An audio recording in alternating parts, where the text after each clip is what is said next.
Back on the SportsMax zone now, the inaugural staging of the Jamaica International Cycling Classic concluded Sunday in Montego Bay with the American cyclist Scarano securing the title. Scarano outclassed the field on all 3 days, finishing with 69 points, 43 more than second-placed Corey Morissette. Impressive 14-year-old Jamaican Kajur Chu finished third with 25 points. Scarano, who took home the $1,000 winner's prize, credited his support staff for his success.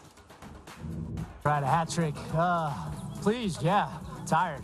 Today was definitely the hardest day. It wasn't easy at all. Starting an hour later, made it for a hot start. Was feeling the last 2 days, so it took a while for me to feel good and warm up. So I didn't put myself in the front at all. Following riders, probably didn't feel good till almost an hour in, at the base of the first KO incline. 2 guys were up the road at that point, which was kind of best case scenario for myself and my team. Kind of left the pressure off of us, and I saw an opportunity and I went, had a gap on the field, and bridged up to the 2 guys, and then it was just us 3 till the finish. Right. Which of the 3 stages pleased you the most? Probably today. I like coming off the highway and going through the little town up to the clock tower. That was pretty cool. I like the small, twisty, windy roads, and of course, today capped off our hat trick for the team. And it wasn't just me. I couldn't have done this without my teammates, Tyler and Peter and John and Brendan. So it's definitely a team effort for sure. Yeah, Scarano there, Atlanta-based and dominating the event all 3 days, shown live on the Home of Champions over the weekend. Joining us now is founder of Simmonds High Velocity Cycling Club and the mastermind behind the Jamaica International Cycling Classic, Carlton Simmonds. Carlton, first of all, let's say congratulations on a successful staging of the event, even though you didn't get the number of entries you had targeted initially, over 100 targeted, but in the end, I think just under 50 competed. But what's your overall assessment of how the 3 days went? I think we accomplished what we had set out for. In terms of the numbers, we didn't get the numbers that we wanted. I mean, that is still banking on the whole COVID situation where people, when they travel, it's a hassle when they get back home. So they didn't want to take that on. But I think what we got in terms of the numbers kind of met the objective, which I am happy for. Yeah, technically, how satisfied were you with the execution of the event? Because you are seeking UCI, and that's the International Cycling Union's endorsement of an event like this. So the technical execution of the event would be looked at very closely. Are you satisfied with that? I am, because the feedback that we got thus far from the commissaire is overwhelming. I mean, she was satisfied. So if she was satisfied, I am okay. Yeah, I think the team itself that did the execution is happy. Yeah, that was Rowena Williams from Trinidad and Tobago. Yes, that's her. Who oversaw the entire event. I want to talk quickly before we give the winner his plaudits and all of that, because he got a lot of airtime over the weekend. This 14-year-old from Jamaica, Chu, who got 3rd place at 14 years old. How impressive was that? I mean, it's very impressive. When they reach out to us and ask if we would allow him to participate, I actually said no. But because of watching him in prior races before, I said to them, if the parent is okay with it and the person who's handling him is okay, and give the nod, I mean, I will allow it. And the rest is history. I'm really happy for him. And I mean, that's one for the future for Jamaica. Yeah, and as we continue to build on what we're talking about, what about the Caribbean participation? Any other athletes that stood out for you? I think young Sailor, he didn't do too bad. Coming out of some events, limited amount of events, I think the team did themselves proud. Yeah, how impressed were you with the winner, Scarano? Of course, he outclassed the entire field on the day. I mean, I think that team is a cut above the rest of guys in terms of how they executed the event and manage their process. I mean, that is what we are trying to get our local athletes to understand.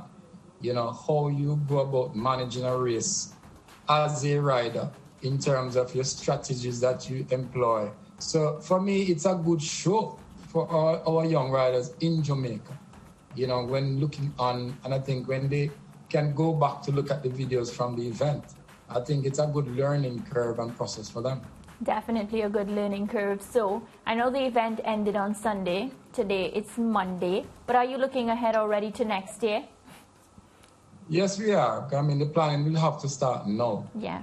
As to how we execute it next year, because we want to build on it better. So we'll be looking at, you know, the strengths, the weaknesses, and then make those adjustments for next year. Because the guys, they're excited. They are now talking about spreading the word. And I mean, SportsMax, in terms of the live coverage, I mean, has shined some serious light on the sport and on the country. So we are going to see a large take-up come next year, because the date that we are using now will remain the same. And when we look at the international calendar, it forms an early season type of space for riders to come to the event. So the planning itself is going to start now. Yeah, Carlton, from a local standpoint, one blemish I understand on Saturday when a Jamaican rider had actually topped the field, but he lost his position because of some infraction. Can you talk to us about that? I think it was the use of a race radio, which was not allowed or given permission to be used in the sport, in the event, sorry. So, I mean, I think the commissaire was a bit lenient in her adjudication over that matter. I think the team was lucky not to be disqualified from the entire event for it. You know, I mean, looking at it now, it shows the importance of people attending technical meetings when they go to events like these, because the rules and regulations are explained and people get the opportunity to ask questions, because you can't just do something in the event that is not allowed, or you don't understand and then you do it, because the consequences is what it is going to be. So it's just unfortunate that that happened to the athlete, you know, but the organization of the team, I mean, I think the whole onus lies on that, you know, and on them. Yeah, so it was sort of some sort of a radio communication or some phone communication with his team that was not allowed. Is that sort of communication allowed at any point in any kind of road race? It is, but that is on the discretion of the organizing body if it's something that they allowed, because you just can't take up something like that on yourself to use in the space when you're alone, because what that does, it gives an unfair advantage. And if it is that the organizing committee does not speak to it in terms of allowing it, you can't do it. Yeah. And in this case, it was not allowed. Yeah, so it was not.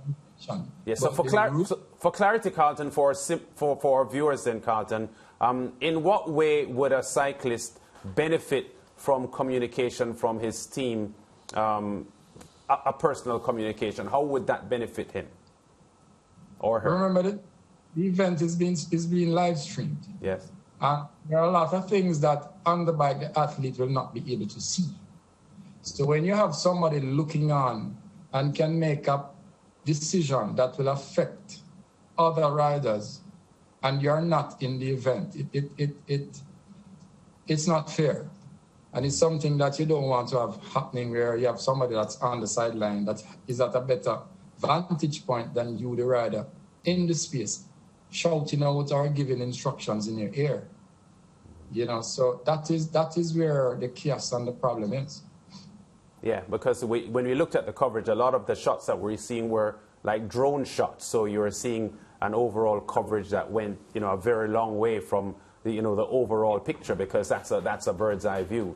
So riders who are competing may not be able to assess exactly how they are positioned in the race, and how much time they have on the riders behind them, and how much time the riders in front of them have as well. So that is where the infraction is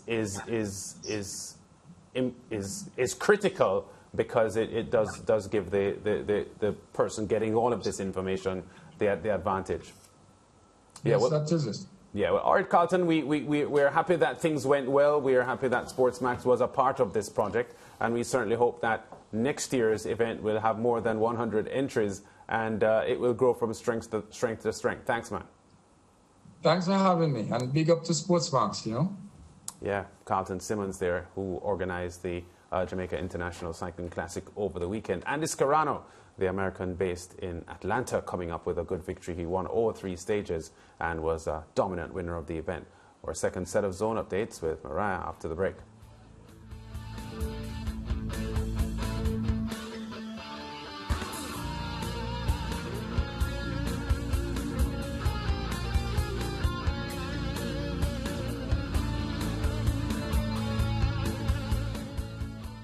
Keep watching SportsMax on YouTube for live and exciting sports. Subscribe to SportsMax on cable and download the SportsMax app to watch anytime, anywhere.